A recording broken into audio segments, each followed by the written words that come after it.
समाधान हवं असेल तर सद्विचाराच्या जवळ हे जा, गाथा ज्ञानेश्वरी वाचत जा, कथा कीर्तन ऐकत जा. सुख आपल्यापाशीच आहे. Nothing is impossible, everything is possible. आणि म्हणून स्वातंत्र्याच्या पुढं सुविधा महत्वाच्या आहेत आणि सुविधेच्या पुढं सद्विचार महत्वाचा आहे.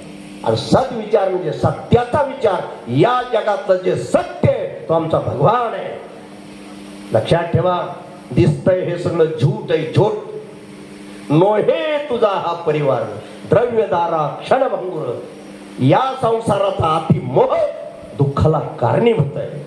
हे खोट आहे, सोडायचं आहे. जगण्यापुरतं हे जरूर करा, पण जागा होण्यासाठी काम करा, परमार्थ करा, हा संदेश देतो. आज या ठिकाणी माझ्या सर्व भाविकांच्या वतीने महाराज तुम्हाला कोटी कोटी पुन्हा एकदा धन्यवाद देतो, प्रणाम करतो.